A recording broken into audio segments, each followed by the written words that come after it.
Hello, kids, and welcome back to Not Another Musical. I'm your host, Allie Teeples. And I'm Mark Torres. Hello, friend. How are you? I'm good. I just started my new job. This week, huh? Or kind of last week?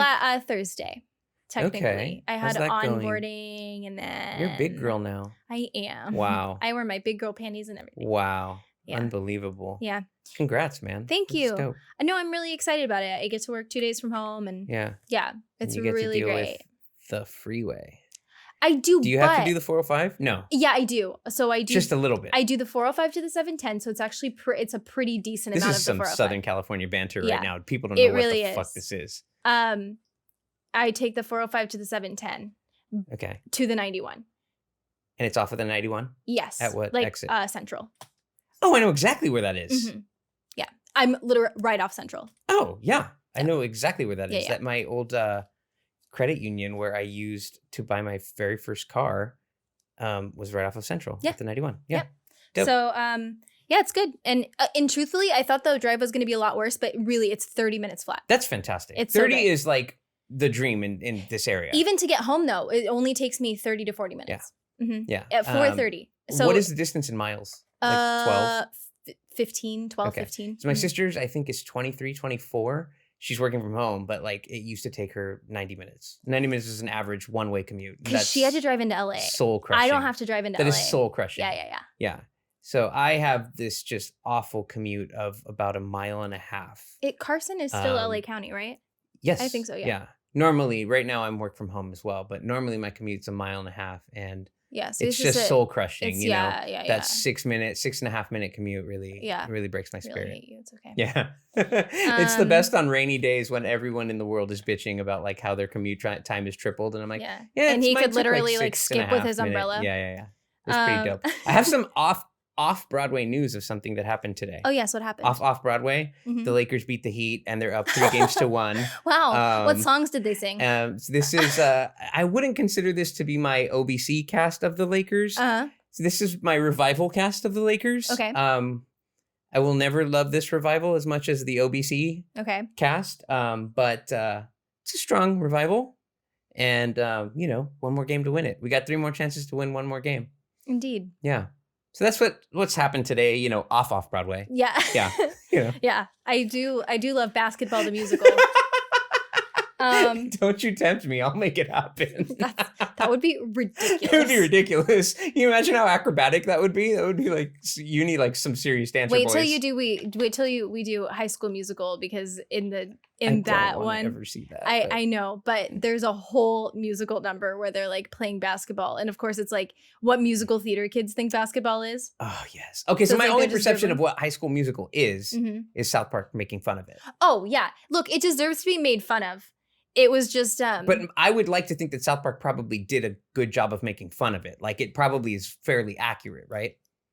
Yeah. Okay. So that was when like everybody was so they perfectly captured like my generation on that, because that was like my generation of like Disney Channel movies. Like Okay. we were like 12, sure. and that was, most people don't like musicals, but it made people like musicals who don't like musicals, and that's what South Park was illustrating. okay. Is because like everybody in the school was like, oh, we're in like a musical now. Right. Everybody starts singing It's, and oh my gosh, yeah. and it was perfect. Like Okay. just wait till you see it, you'll be like, these suck. Okay. But Can I be really drunk that night? of course, Awesome. it's High School Musical. Yeah. Dope.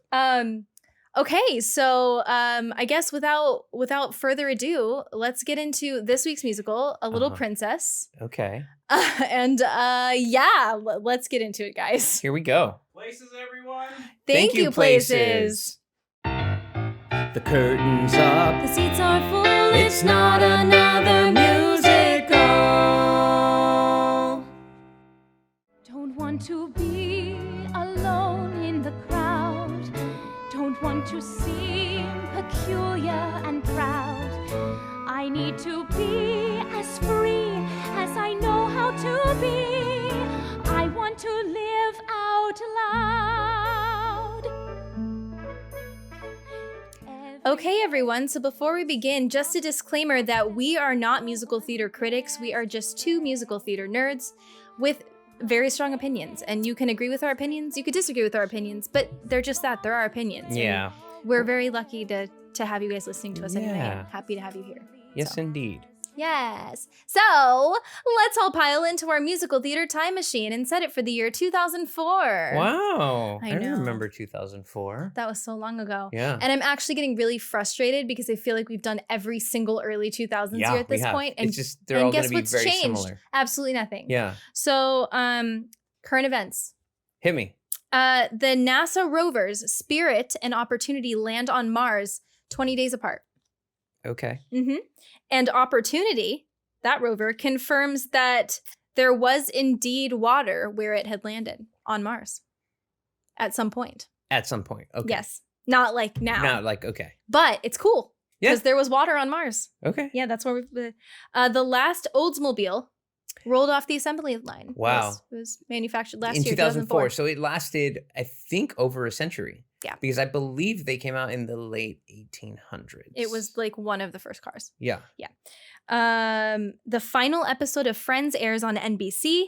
It draws an estimated 66 million viewers, and advertisers pay $2 million for 30-second ads. Christ. Yeah, I know. Wow. And that's, the episodes are like, what, 20 minutes? That's more than the Super Bowl. I mean, or whenever that statistic came out decades ago, the Super Bowl ad space used to be $1 million for 30 seconds, I believe.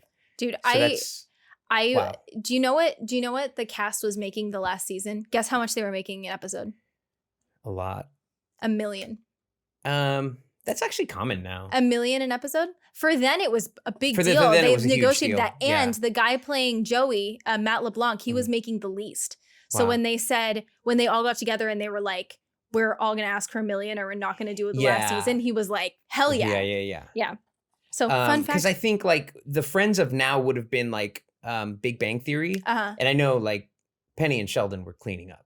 Yeah. Like fucking cleaning up. But for 2004, well, yeah. Yeah. That was- Especially because they started with like, I think it was like 300,000 an episode or something. Yeah. It wasn't a lot.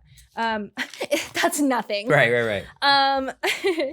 So the city and county of San Francisco as a whole starts issuing marriage certificates to same-sex couples in an act of civil defiance. Okay. Yeah. 2004. Yeah, Yeah. man. They're progressive city. Hell yeah, they are. Yeah. The Statue of Liberty reopens after security improvements. Okay. I didn't know it was closed, but I thought that was I interesting. think for a while there were areas that were closed off. Mhm. I remember like you couldn't get into the head for a while. It I've was- never been inside her. It was dangerous. I've only been and it's still on the ferry so- around the island. It's I don't like the idea of like a tiny ass space and me going upstairs for like a long time. I heard it's actually not as big as you think it is. You would probably die, but if you ever get the chance to go to the Blarney Castle, it is exactly what you just described, only it tapers as you get higher. Don't like that. And it's completely enclosed for a while. Mhm. And you're just going up these stairs that narrow and narrow and narrow. And then you get to the top and you get to kiss the Blarney Stone, which is dope. I mean, it's a tradition. And During a pandemic, You it should sounds do like a it. lot of fun. yeah, it probably, their business has probably waned a little bit, I would imagine. A little bit. Yeah. But I'm glad I've done it, and I would recommend it to anybody who's, going. Do you feel there, like you've but, had a lot of luck? Or- well, I had to like yell at my parents because they were just like, "Whoa, we're gonna go up, but like we're not gonna kiss the stone." And I was just like, Why? Yeah, definitely. Just make sure you get around to it the next time we're here, And my dad was just like, "Fine, I'll do it." Oh my god. But it's a really cool, memorable thing. They let you, you get a picture and stuff. It's worth doing.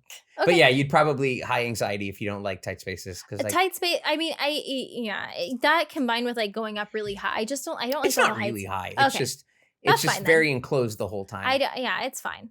Okay, George W. Bush is reelected for a second term, defeating John Kerry. Uh-huh. And Lance Armstrong wins his 6th consecutive Tour de France. Was he stripped of any of those titles? I believe so. I mean, I don't expect you to know. I just Because of once they found out what he was using, I Yeah. believe he was stripped of the titles. Interesting. Okay. Further research. Well, I think if we stripped every athlete. Yeah, I mean, they for- just athletics would just cease to exist. Yes. Yeah. Famous deaths. This is crazy. Uh-oh. Are you ready? Yeah. Ronald Reagan. Wow. 2004. He lasted that long. Yeah. Wow. You don't okay. remember that? Like I was I don't actually remember I that. was in Washington D.C. that year. Okay. We took a road trip up and down the East Coast, Okay. and I remember it was like a big deal. I mean, yeah, it's a big deal when a president dies. Yeah, but that's how I remember Nancy when it was. survived him, right? Yes. Yeah, and she lasted Till I feel like pretty while. recently. Yeah, she lasted a lot longer than he did. Yeah. Okay. Ray Charles. Oh, sad. Julia Child. Oh, wow. Yeah.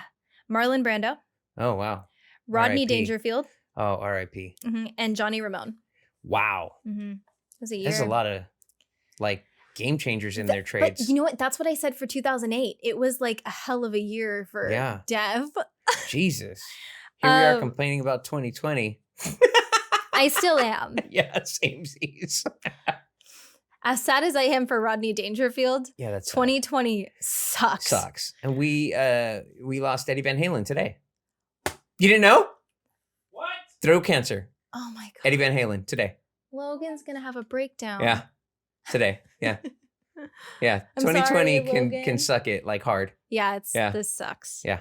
Okay. Well, who are we gonna lose next, guys? Oh, don't even, man. Don't even. Okay. Notable Broadway at the time. Okay. Wait, what year? 2004. And these are shows that weren't necessarily written, but like not necessarily written that year. They could be, but They were performing revivals that year. performing that year. Okay. Yeah. A Raisin in the Sun. Okay. Assassins. Word. Hair. Okay. Lacage. Ooh. I think those are all revivals so far. Yes. And Fiddler. Wow. And Fiddler was recently re-revived. I don't know if it was still going on when Broadway went dark for Rona, but it was a Yiddish production. And it was selling out. Yeah. When I was there last year, it was already like it was selling out. That would be interesting. Yeah. So yeah, I didn't want to limit it just to shows that were written that year because no, sometimes I it's not. like that. Yeah. Yeah. So movies, popular movies. Okay. We have The Girl Next Door. I love that movie. Love that movie That's so too. funny. Oh my God. Yeah, it's so It funny. has one of the best soundtracks I've ever it just goes. I can't think of the soundtrack, but I love the movie. Yeah. And yeah. The Day After Tomorrow. Okay. The Butterfly Effect. I never saw that. Remember that? No. And then The Village. I never saw that. That was the M. Night Shyamalan I know what it is, movie. but I never saw that one. Cost of living. Okay. So it's something you haven't heard before. Yeah. Average cost of a new house, $274,500. Okay. Okay.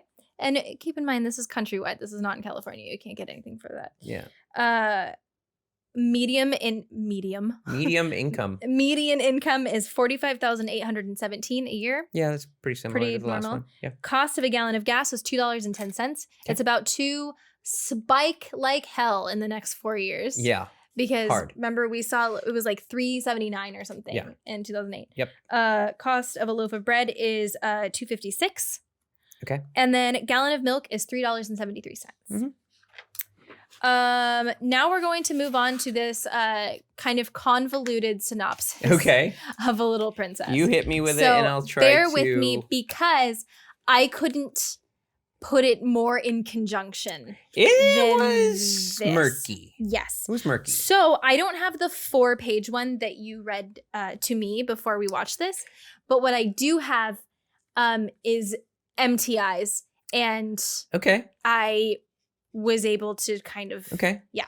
If we have any non-musical nerds in our fan base, MTI is the company that licenses shows. So, you want to put on a production of Aladdin, you contact MTI and you say, my theater holds, 600 people. Tickets are going to be $20. This is how long we're running. This is how long we're running. This is, whatever. And they quote you based on that. And then they give you a price, and that's how you do it legally, Or you do it illegally and just take your chances. There are theaters that have done, those theaters tend to not survive. I wouldn't. Yeah, they're known within the acting community. Like everybody was like, oh, that one theater does shady things. So the reputation spreads quickly, and then they end up getting shut down. So that is the legal way of doing things, and that is what that company is, MTI. Okay. So that's who I got this from. Okay. Typically I would write my own synopsis, but this is there's a lot of things going on. So I wanted to make sure I hit everything. Yeah. Okay. So Sarah Crew is she's a young girl. Mm-hmm. And She's like 11 or 12. So we're starting at the beginning here. Okay. So she gets sent to a room without supper because she's not wearing her shoes. Yep. Back then, in the mid 1800s, it takes place like Civil War time, Mm-hmm. 1860s. Mm-hmm. You're not supposed to be barefoot because that makes you a whore. And Becky is a young maid for this boarding school that she lives at. That Sarah lives at. Yeah, that Sarah lives at, that she was sent to. And she kind of asked her about what her life was like when she lived in Africa. Sarah lived in Africa. Mm-hmm. And then everyone else at the school, Becky was kind of the first person that ever asked her, like, what was your life like? Yeah. Everyone else She's at the the first school, person to be nice to her. yes, because everyone else was very standoffish. So Sarah was super happy to answer all of her questions. And she kind of starts to talk about life with all of like the villagers. So everyone's standoffish because Sarah comes from affluence. Right. So there's like this whole like cutaway where they're like singing and she's like kind of telling Becky all about her life in Africa. Mm-hmm. And then that's when we find out that Sarah's father, Captain Crew, that's right. He has to send her to London, where Mm-hmm. they were originally from, to this boarding school because he's going on a mission for the Queen to Timbuktu, the forbidden city of Timbuktu. Yep. So he instructs the teachers at the boarding school to be super nice to her. He pays them money to do that, and he's like, "Take care of her. I'll be back." Whatever. There's two headmistresses. What were their names? Miss Amelia and Miss Minchin. Miss Amelia is very nice. She's the younger sister. And then the older sister, Miss Minchin, she's kind of like an old hag. And she's the headmistress. She's a big beach. Yeah. And she's kind of, she's rude. She's nice to her at first because she feels like she has to. She's very like money hungry. So, Mm-hmm. yeah. So, the servants and the schoolgirls aren't meant to mix, so Minchin asks Becky to like fetch her cane, and she kind of she threatens to beat Sarah because she's been like, you know, she has this like camaraderie with Becky, and there's this whole thing, and then Sarah's like, my dad told you not to be mean to me and all this stuff. I'm trying to paraphrase here. She also starts to, in an effort to control Sarah. Yeah. Whenever Captain Crew sends correspondence, she gives it to her like one page at a time. Yes, super. That's what's next. Oh, my bad. Yeah, no, it's fine. So she kind of holds this letter over her head. This is a good time to introduce that. She holds the letter over her head, and she's like, okay, well, if you don't misbehave again, I'll give you another page. Another page. That's right. So the next day, all the schoolgirls corner Becky, and they demand to know all of these things about Sarah because they have this misconception that she was a princess in Africa. So they're really mean to her because they think she's a princess. Yeah. You should be mean. You should be super mean to royals. Yeah. So Lavinia, the oldest and meanest of the girls, threatens to harm Becky just as Sarah returns from her ride on her horse. Yeah. And then Sarah... Lavinia is Regina George. Yeah, she's fucking mean. Yeah. And then Sarah kind of threatens to hit her with a riding crop, and then she stops. Yeah. I'll whip your ass. Yeah. So to comfort Becky, Sarah confides that her own mother is deceased because what Lavinia was making fun of Becky for was her mom being dead. Yeah. As like nice friends do. Yes. And then Sarah says, why don't we all get together in a seance kind of thing? And maybe we can contact Becky's mom. And so... Don't start laughing yet. I'm sorry. It gets... And then, so they're doing this seance, Miss Amelia included. Yeah. And then Miss Amelia thinks it's a great idea. Yeah. She's like, yeah, let's do this. Yeah. And then Lavinia appears behind them dressed as a ghost and scares them. She pretends to be Becky's mom. Yeah. She like scares them. And yeah. But then this whole song goes on where like Becky's mom is like singing to them. I mean, you never know what's real and whatever. Yep. So in Africa, Captain Crew is met with setback after setback. Yep. And he's getting very frustrated. So all his revenue from like everything dies off. Yes. And then his goods are stolen, and he's just kind of left with nothing. And the leader of the tribe is very suspicious of him because what are you doing here? He doesn't look like he speaks Arabic, but he does speak Arabic. And I believe he's there with a partner and Pasco. Yeah. Pasco's there and he kind of vouches for him, but they're still weird. So he's like kind of taken hostage. Yeah. Sorry guys, this is very like there's a lot bounces to this. back and forth. But it's then when Captain Crew imagines how Sarah must be feeling in London and how she must be doing, and it kind of it narrates a letter that he's writing to her. Yes. So Sarah, defending Becky, has won her 2 new friends, Ermengarde, who has pieced together the ripped up letter that mentioned Sarah defied her. She ripped up the letter. Ermengarde pieced it back together. And then Lottie, the youngest and smallest of the schoolgirls, is her new friend too. And she's intrigued by Sarah's African doll. Named Aljana. So they kind of read the letter and they all wonder what Captain Crew is doing. And then Sarah enlists the help of the 2 girls to kind of create chaos at the school to really piss off Miss Minchin. Okay. So, oh my God. Becky is recalled from the workhouse. So she's not, she gets punished. She's recalled from her place as a maid. And then Miss Minchin realizes that the girls are causing chaos for that reason. And she now starts to have it out for Sarah because she believes all that Sarah has been given is just because of her circumstance. And if it were her that were born into that, she'd be lucky too. So she's finding a way to kind of use her for her money. And that's when she hatches a plan with her sister to pay into Captain Crew's mission. So that way they can have a cut of the riches. Jeez. So Ermengarde and Lottie apologize to Becky for their past transgressions against her, and they promise to all be friends. And Becky is kind of afraid at first, but she realizes that she's kind of more comforted by the fact that Sarah said that, you know, anybody could be born into her position and she shouldn't be so like worried about being friends with people who are not maids, essentially. I'm trying to break that down into. Then it is said at the end of the act that there is a rumor that Captain Crew died in disgrace in Timbuktu, and Sarah believes that she's left as a penniless orphan, and Miss Minchin, having kind of invested in Captain Crew's mission, starts to just stake her revenge on Sarah. Yeah, so she's like, it doesn't matter, he's not alive anymore, I don't have to be nice to this girl anymore. So she's just a huge bitch to her. Then in Act 2, Lottie visits Sarah in her room just before Christmas, and she is shocked by the drab, cold attic that they had moved her to. Sarah is now a maid, an unpaid maid, so she's really just like a slave of sorts.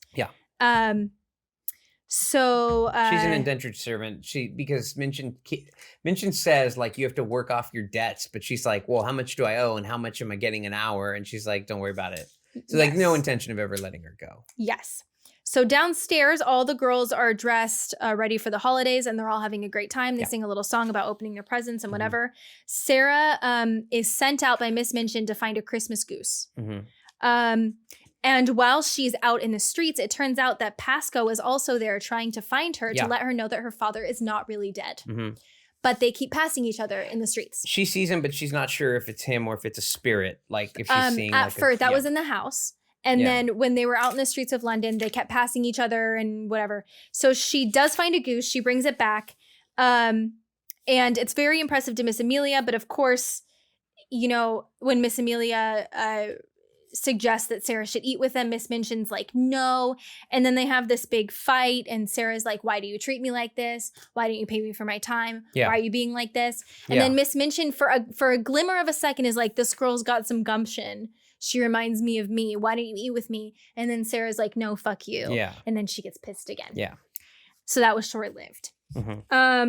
So Sarah is very upset at this point, and Becky tries to use Sarah's doll to invoke some like magic of imagination to try to get Sarah's good spirits back and be like, not everything's so bad. This is all fine. We all have each other, whatever. Yeah.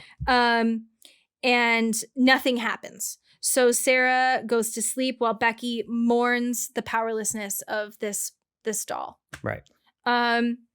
And then when the two girls sleep, Pasco sneaks through the window, bringing food, firewood, and blankets to the girls. And while he does so, Sarah and Becky dream of fantasy Indians bearing more exotic objects and luxuries. Indians from India. Yeah. Okay. Just to be, specific.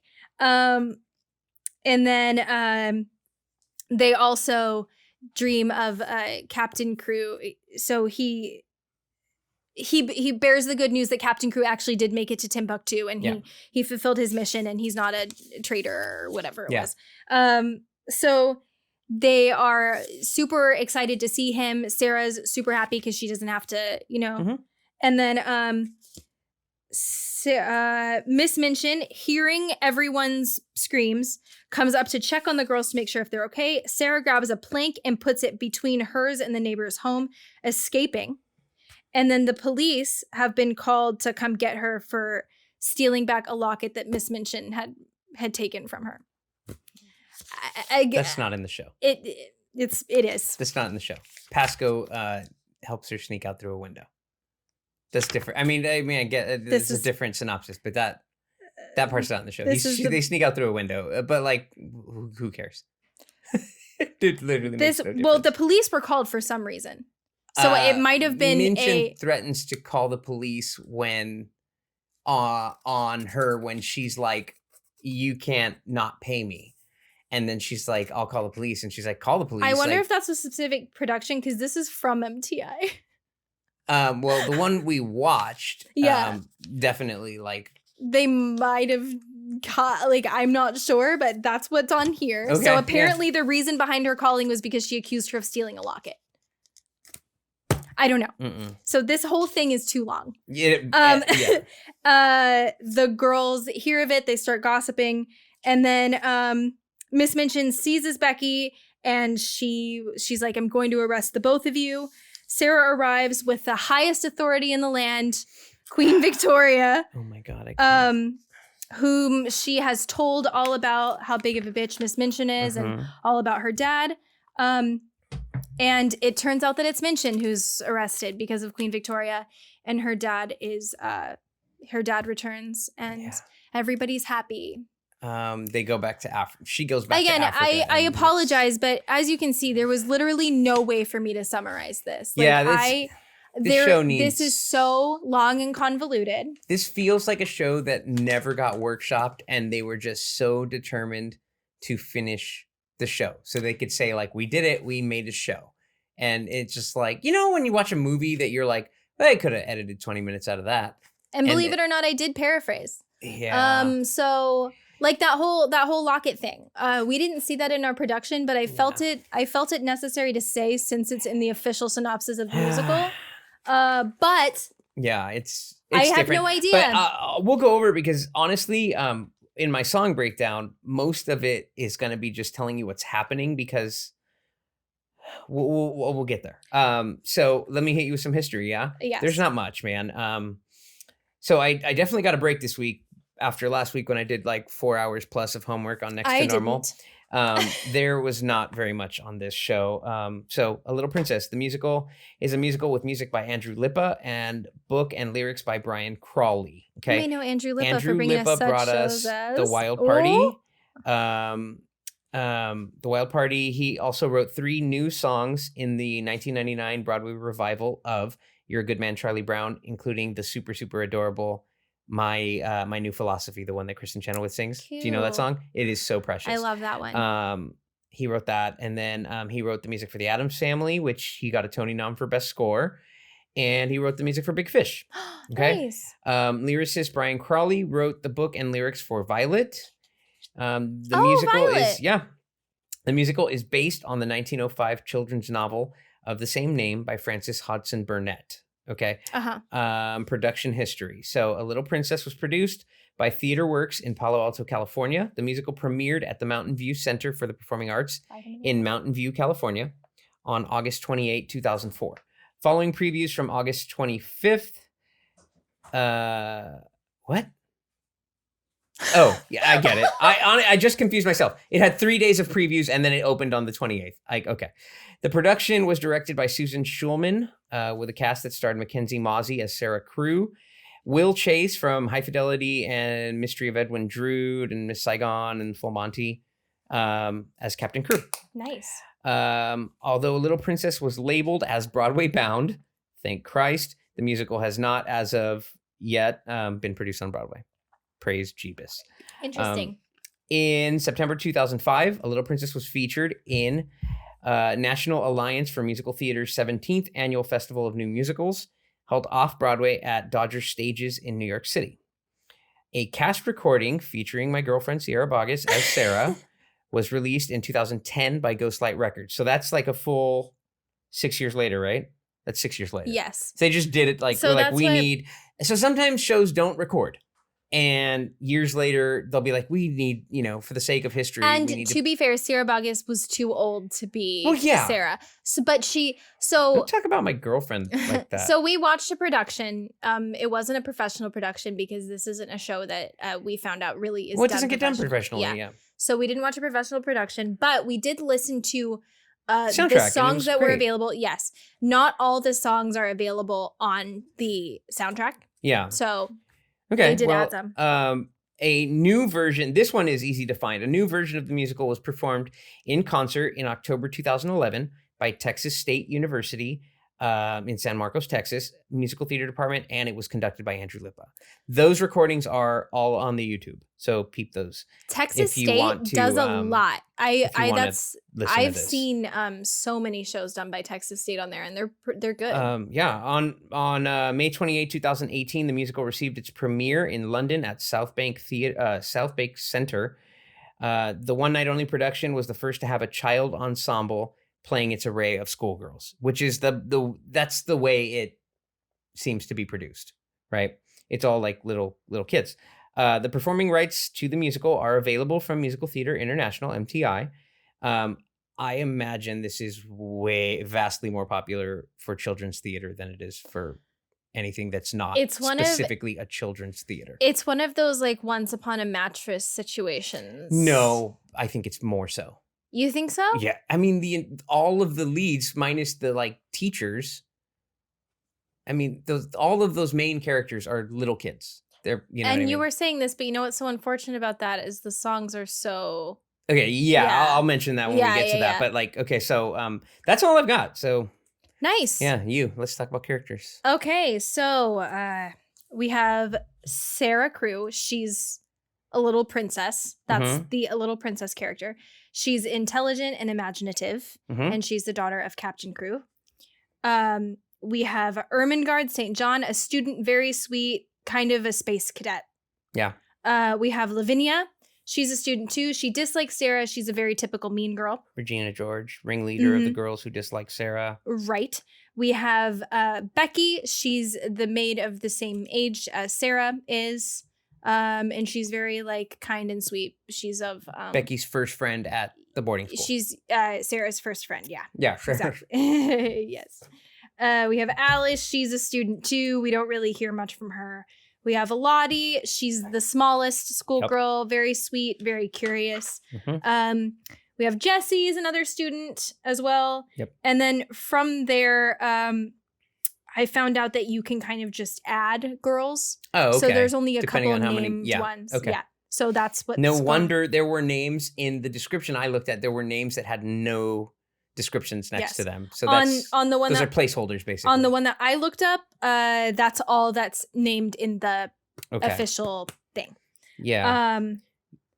So yeah, I have Nora, Jessie, Jane, just schoolgirl. Yeah, just schoolgirl. Yeah. Okay. So then we have Carmichael. He's the well-bred neighbor of the boarding school. Okay. We have Captain Crew. These are all in very weird order. I'm sorry. We have Captain Crew. He's Sarah's father. He's an adventurer, explorer kind of person. He goes on missions for the queen to bring back like rare treasure. He's wealthy. Yes. Courageous. We have Pasco, who is his kind of like right-hand man. Confidant. Yep. We have Miss Minchin. She's the headmistress. Huge bitch. Yep. Douche. Yes.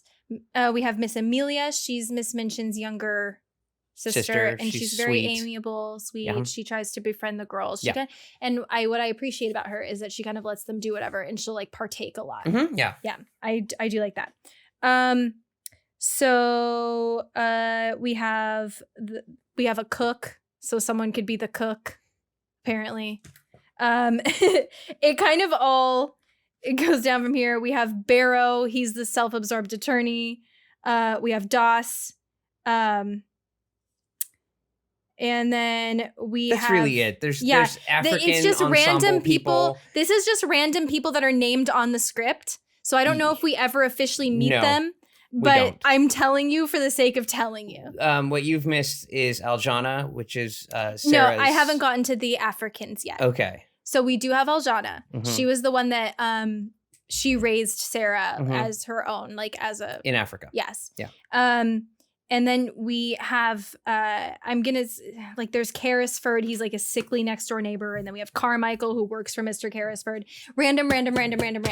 So the ones that we saw, there's Africans and there's people of London. And those are the background people. Yeah.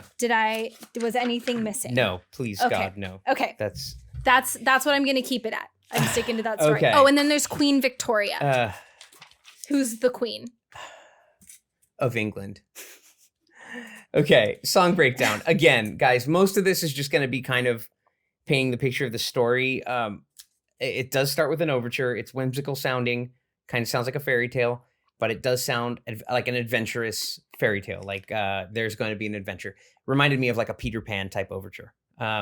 Good luck, bon chance. This is Sarah recalling her send-off from Africa as she's being sent to England, right? She felt at home in Africa. She was loved in Africa by many. She did not want to leave. This song introduces us to her father, Captain Crew, right?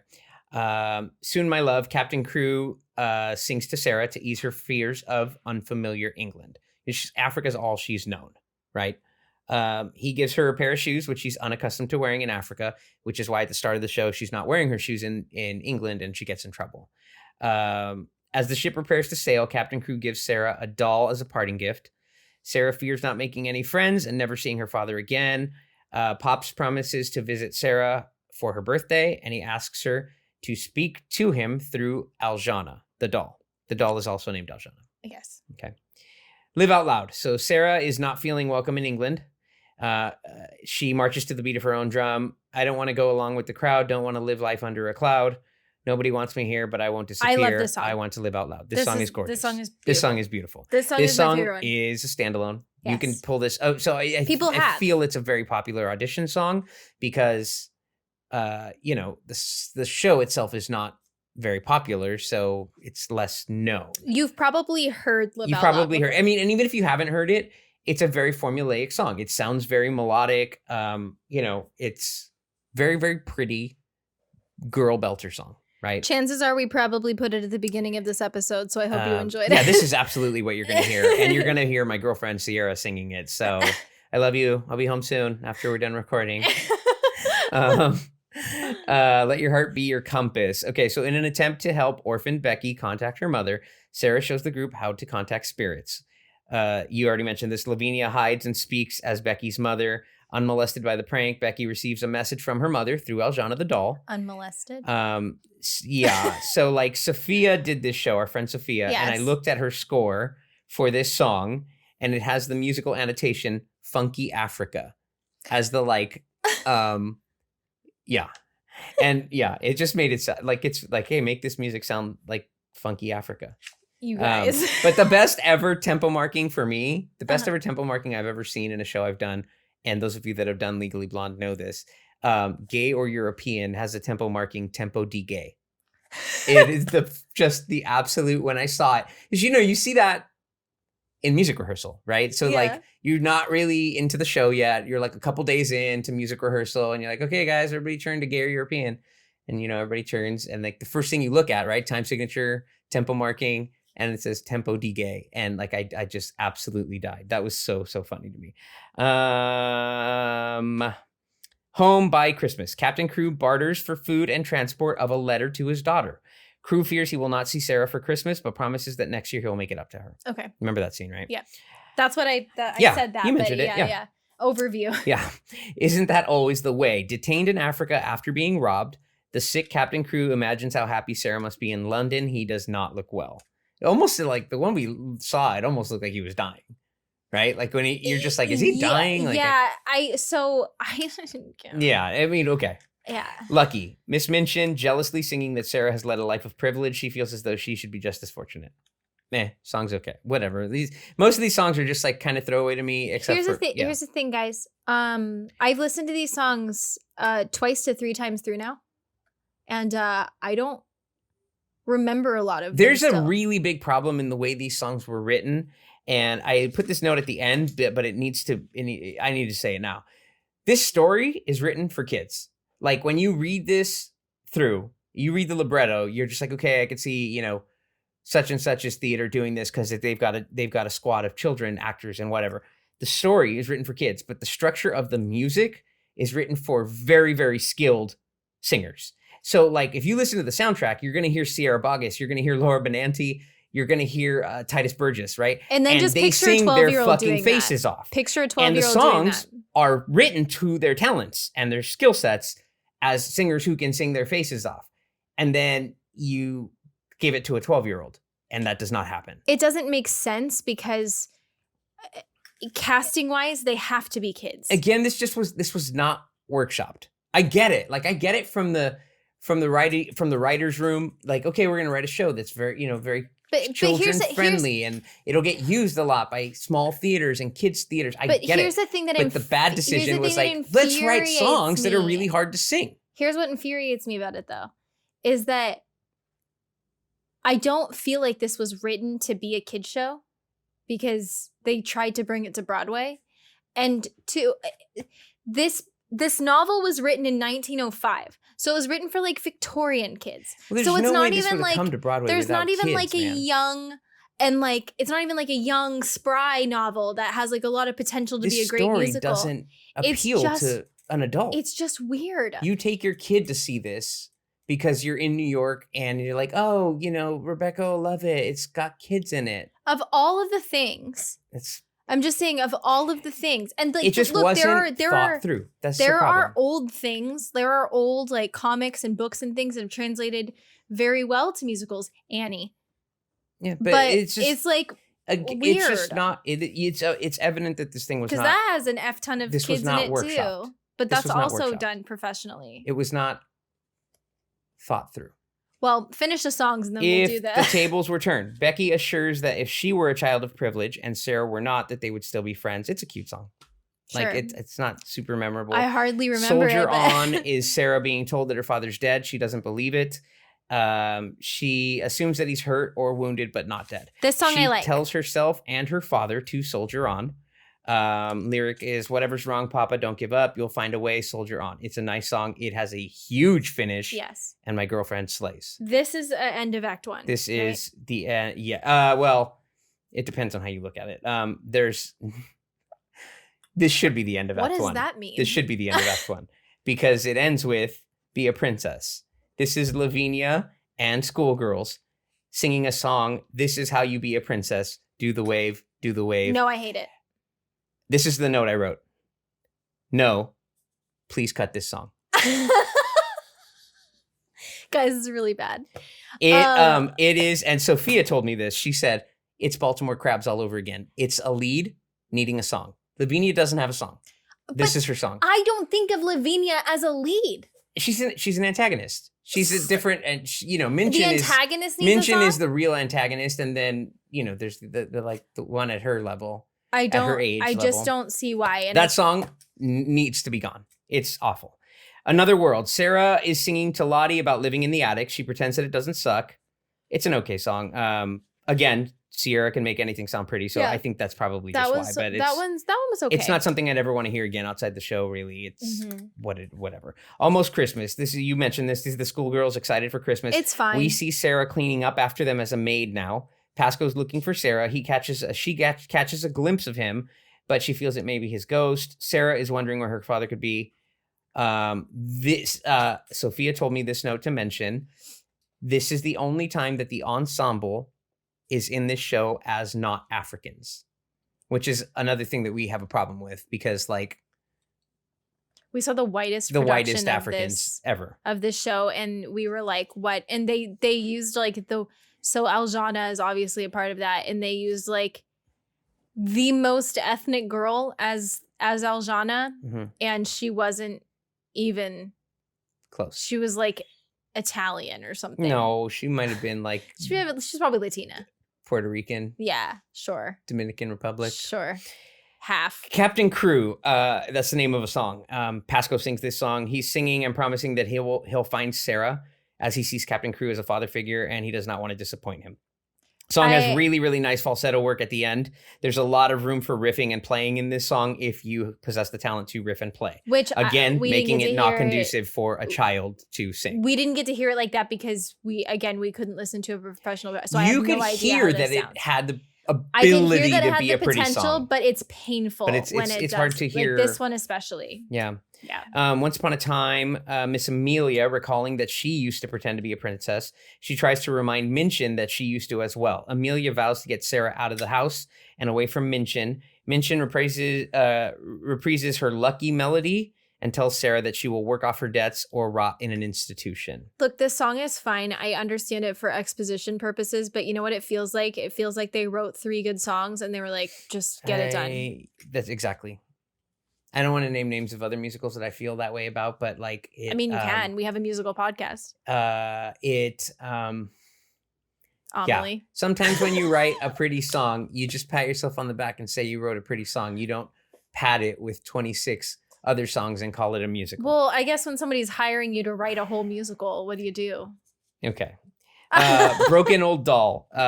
This is Becky. After seeing Sarah break her doll's head off for not being magical, Becky sings about the magic of their friendship, that broken dolls don't feel any pain. I can't. This is where I really my brain started to shut off. Yeah. Aljana appears and fixes the doll in a dreamlike sequence. The broken doll parts become like possessed, and Here's the shit, guys. That song I didn't. So that's when it broke for me, because before it just showed harder. Sarah as having a very active imagination. Yeah. And then the minute that this doll came to life because a woman appeared in a dream, I was like, now you ruined what's canon in the show. Yeah. This isn't a magic show. Yeah. There is a part where I think it's this one where it said something to the effect, oh no, it's coming. I'll remind me that it's about magic. Timbuktu. Aljana sings of Timbuktu, where Captain Crew was last seen. African chorus joins in. Sounds very percussive and tribal sounding, right? Very stereotypically, like this is what African music sounds like. The cast of the Whites didn't sound very tribal. They mentioned Captain Crew, and that he was the first European to go there, and the sound immediately changes, and it changes to that old-fashioned-y Gilbert and Sullivan type of musical theater. And Captain Crew tells us of his journey to broaden the knowledge of the lands. That's why he's doing the journey. It gets even more Gilbert and Sullivan-y when it gets exposition-y. So Captain Crew tells us the story of him saving the princess of Timbuktu from nomads that had kidnapped her. He starts in the like song. Pattery-ish. Yes, yeah. It becomes very, very modern Major General. Like not fast, but like it becomes that way where I have to tell you too, the least cohesive song. After doing so, Queen Victoria arrives to congratulate Captain Crew and Mark and proposes I go, to marry all right, him. We're out. Queen Victoria proposes to marry Captain Crew, making Sarah a princess. No. Sarah realizes she's been dreaming, so none of that happened. Yeah, obviously. So literally, like, just I can't. Soon, Pasco and Sarah escape through a window and sing of being home soon. They spot Queen Victoria's carriage as they make their escape. Again, this song is written to the talents and skills of a very adept singer, and the show seems to be written for children. That song is pretty. Yeah, in the soundtrack, it's In written the by, soundtrack, it's it's sung pretty. by Titus Burgess. Yeah. Obviously, he sings his face off. Are you surprised? No. But would you want to hear a kid sing it? No. We did. I didn't like Yeah, it. I mean, like, just no.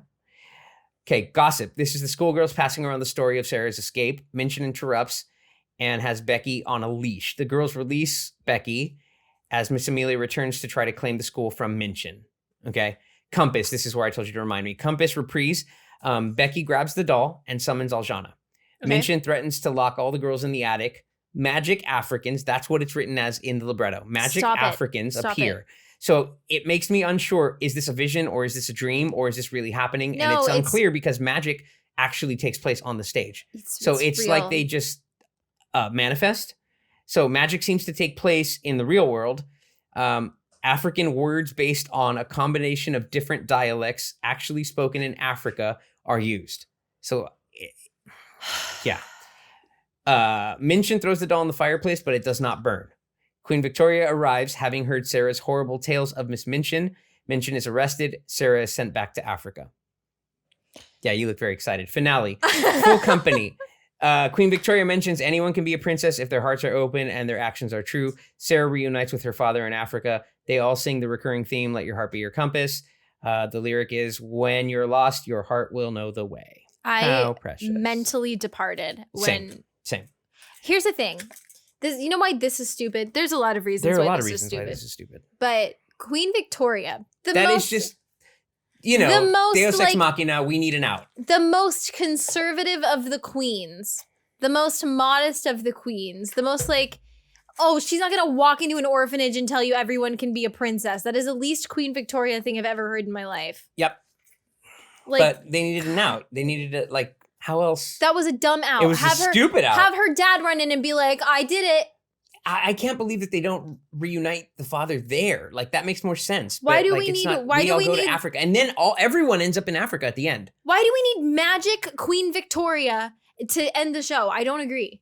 I don't agree. I don't agree with a lot of things that are in this show. I don't, this whole God, the term magic Africans makes me so uncomfortable. Yeah, it was pretty uncomfortable watching it, like going like, they thought this was a good idea to make this show? And you know what?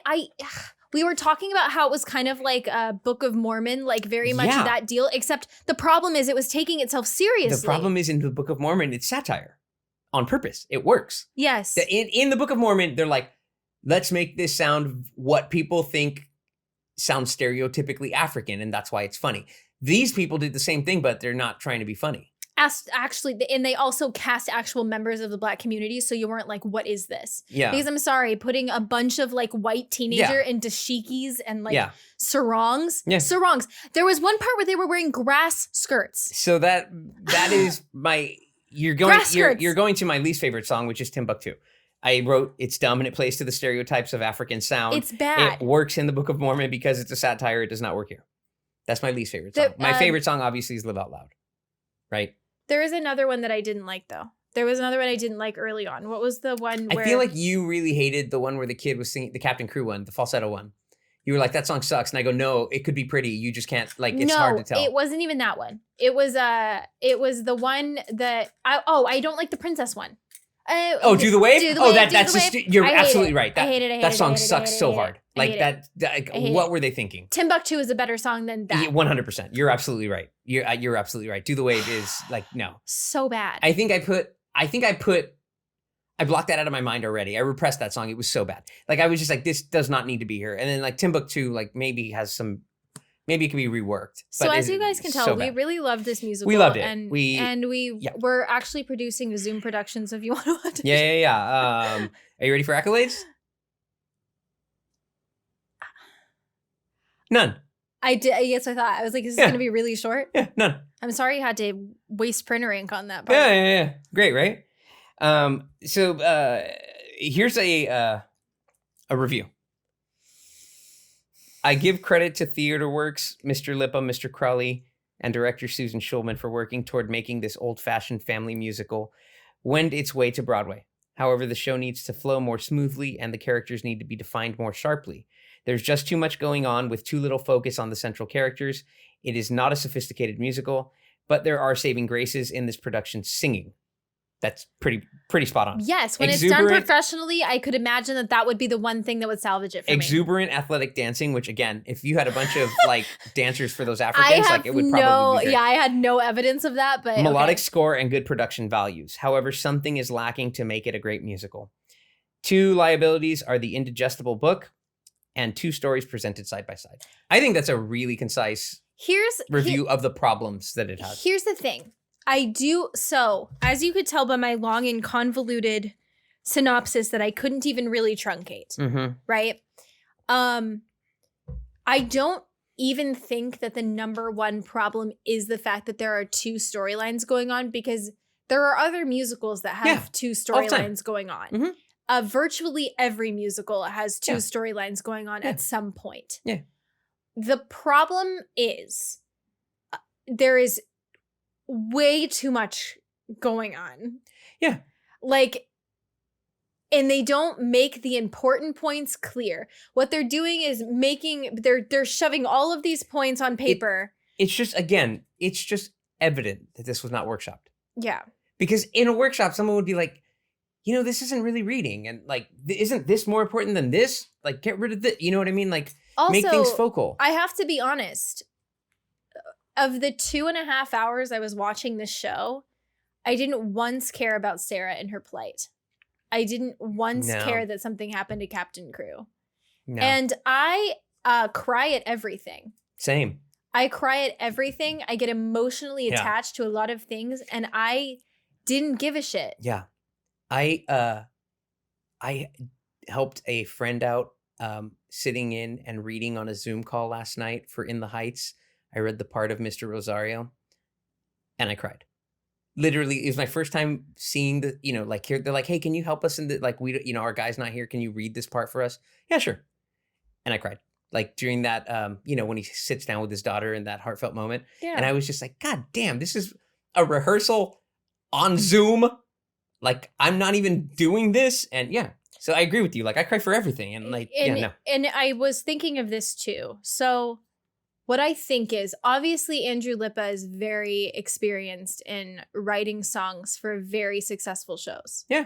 So what I think too is that the songs are written to be so much deeper than the book allows you to. So for example, at the point when we hear Live Out Loud, right? This is a song that should be a pivotal point in, I'm going to stop doing what I'm doing and I'm going to start being more true to myself. I want to live every day. But it's literally song 3, I think. Yeah, but and that's the problem, is that we're in a place where the book never really allows you to dig deep on any of these characters. Mm-mm. So the song feels like it's coming out of nowhere. It feels like a soundtrack in a book that weren't a part of the same show, and then they're like, these work. Let's put these things together. Yeah. Like what happens a lot with a jukebox musical. Yeah. Where can we shove this song? The thing with even jukebox musicals is that they have a list of songs they want to use first, and they write a musical. They write a story around it. Yeah. So even those, like All Shook Up, good show. Good show. Breaking Up is hard to do. Good show. Yeah, there are some good shows. And so I just feel like they were like, how much of this novel can we cram into 2.5 hours? And then also write us a song that has these themes. Yeah. How can it be improved? A song needs to be every 5 minutes. So figure out how to do a song about the girls gossiping downstairs. Okay. And so if you can tell, I didn't really like it. Yeah. How do you improve it? I would have to rewrite the entire book. It needs to be rewritten. Like, we're not being sarcastic. It needs to be rewritten. Cut the freaking princess song. Put in a different song. Yeah. I don't even care what you do with it. I don't like it. Can I see the list of... Cut stereotypical African-sounding song. Can I see some of the... Can I just see your list of songs? Yeah. That's it right there. There's a lot. There's a lot of songs. I do like Let Your Heart Be Your Compass. I thought it was kind of pretty. Yeah, it was pretty. All the Sierra ones are... Home by Christmas is pretty. It's a dad song. It's a dad song. Yeah. Pasco's song, I'm telling you, Captain Crew, it had nice vocal work. It just, You know what else I thought was a very unnecessary song? I don't like the fact that there's a song to explain to Becky that even if she was rich, they would still be friends. Why do I care? Why do we need to add... Vice versa, Becky singing it to Sarah. But we don't need that plot point. Huh? Do we? No, we don't need a lot of things that are... But we don't need magic that's Africans. The first time where I actually, like the first time, because it's like song 5 or 6. Yeah. So that's the first time when I actually thought like, this is an unnecessary use of 3 minutes. So our recommendation is pretty much a full rewrite. Yeah, I think you could do a lot with. So here's what I would do, and this is what reading through the synopsis earlier. This is what I would do. I would start where she's gonna leave and go to the boarding school. I think that's a necessary plot point. Yeah. Her dad's gonna go on a mission. He's telling her where he's going. He drops her off at the boarding school. Be nice. She is kind of outcasted by all the girls. She has to find out a way to like kind of win them over, right?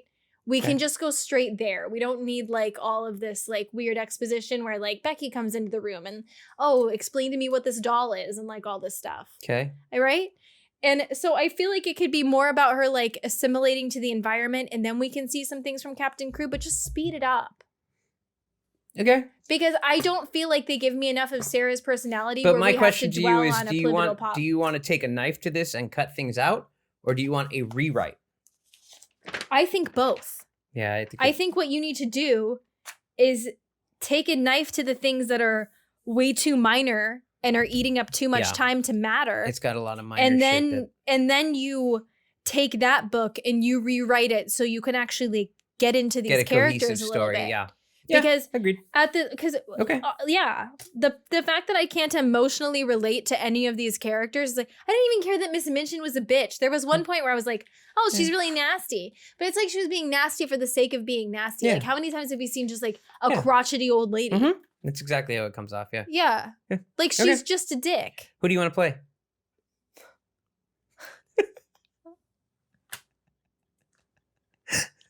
Who do you want to play? Sarah, probably. It's just a little girl. I mean, she has a nice song, but she can be like 14 or 15. If it was actually really cast, you would be Amelia.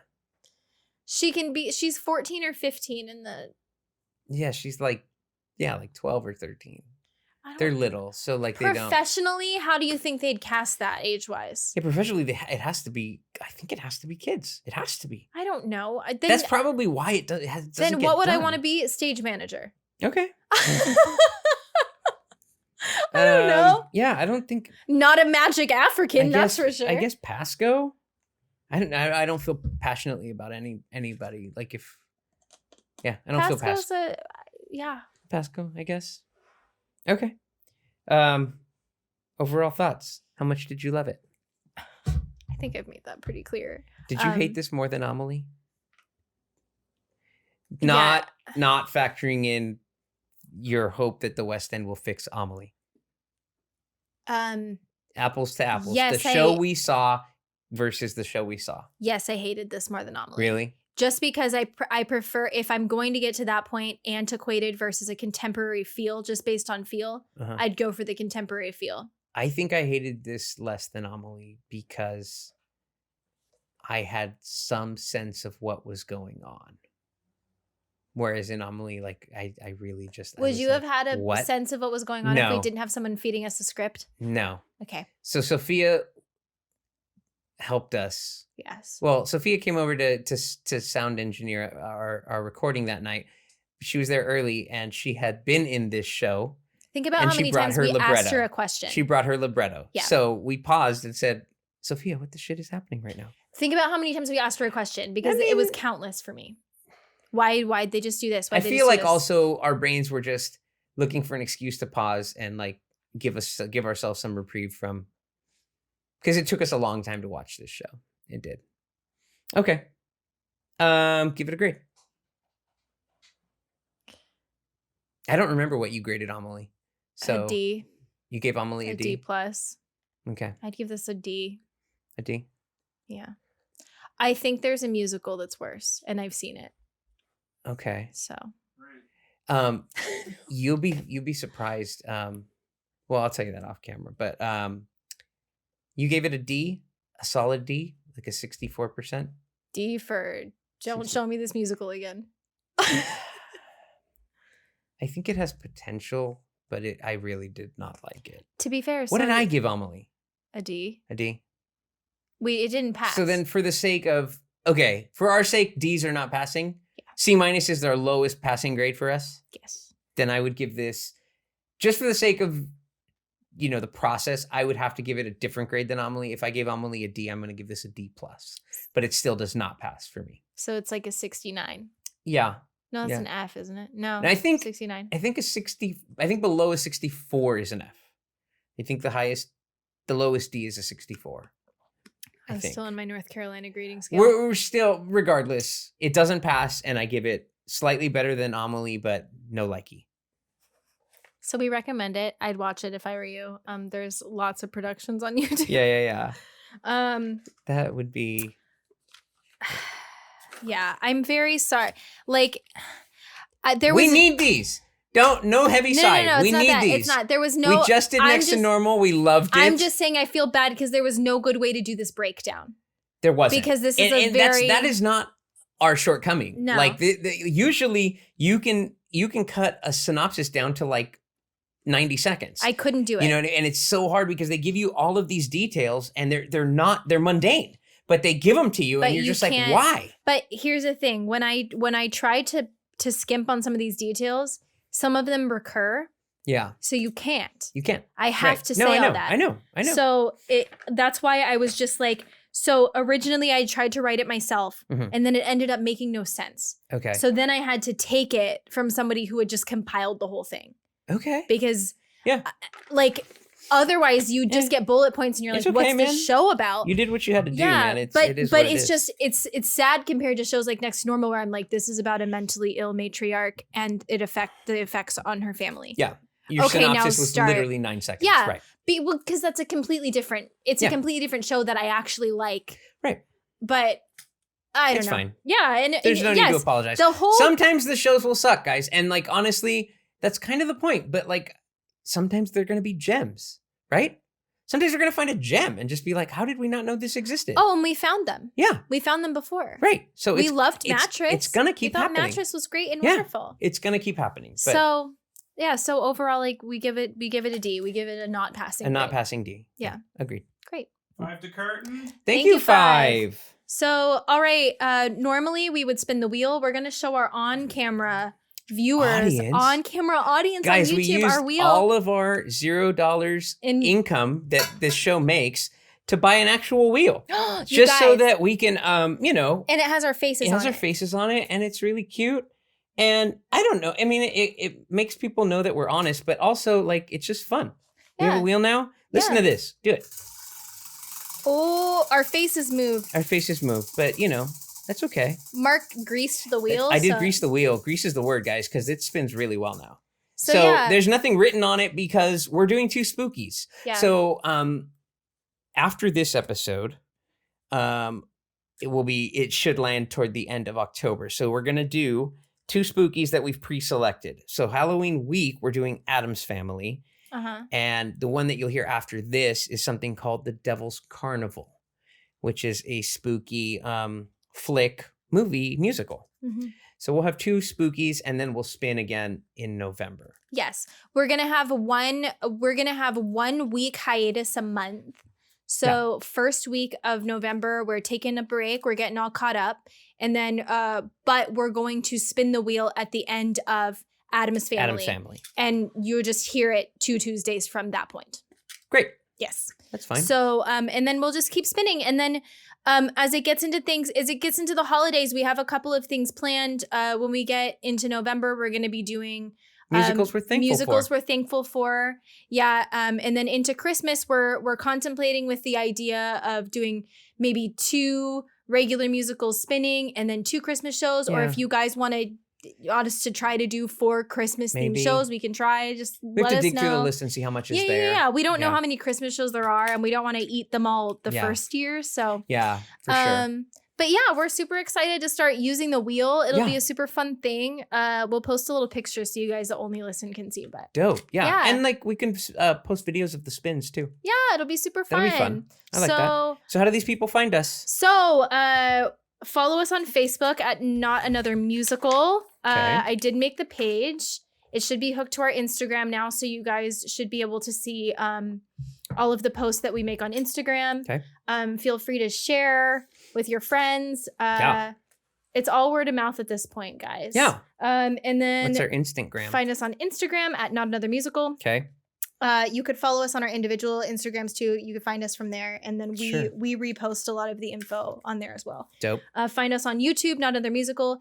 Thank you so much to Lucid Studios for making this possible. Feel free to follow their Facebook page or their Instagram page as well. Word. And then, yeah, so happy. Please like, subscribe, comment. Tell them about what to do if we're on. So I believe you can review on Spotify as well, but Apple Podcasts absolutely loves reviews. Yes. And And what gets it's us basically noticed. the way that podcasts become relevant. Yes. So if you haven't already done so, if you've already done so, we love you. And we still love you if you haven't. But if you haven't already done so, please, click the 5-star thing and just tell us something about yourself. It takes literally 2 seconds. You can You say don't have to write whatever you about want. the musical podcast. You can just, You can even just give us a rating. You can even do that. You don't have to even put a review in there. Okay. You can just say 5 stars. Yeah. But if you want to tell us your favorite color, tell us your favorite color. If you want to tell me what kind of cheese you like, again, we love cheese. You can tell us what kind of cheese you like every week if you want. Yeah. You can even tell us what kind of Cheez-Its you like, but if it's not original, you are a moron. Yeah. But still give us 5 stars. But still give us 5 also, stars. tell us if you wear a half size in Doc Martens. Yeah. And if you're just as enraged about the fact that we have to buy insoles. Yeah. After we just bought $200 shoes. Yeah. We have to go spend $20 on insoles for them. So tell us that. Yeah. 5 stars. I wear a 7.5. Yeah. So again, we mentioned this. We got our first Not Another Musical podcast swag, which is we had some stickers printed. So if you write a 5-star review for us, screenshot it and send it to one of our book faces that Allie checks, and she will contact you for your address, and we will mail you a sticker. Sweet. So we're bribing you. And I'll post. We'll post a little We'll keep up. We're gonna kind of gear up the social media. We'll post some pictures of us behind the scenes watching the musicals. We'll do a little bit of I want to do a little bit of just like comments on videos of like, hey guys, we just watched this musical today, so excited to see it, kind of things like that. I want to do a little bit more of that because I just started the job, so I've been gearing up for that. But I'm gonna hop right back into social media, and you guys should get some content in between post dates. Okay. That's kind of fun and interactive. I like that. Yeah. Okay. So that's a wrap on A Little Princess. All right, we'll see you at the cast party, guys. Bye. Bye.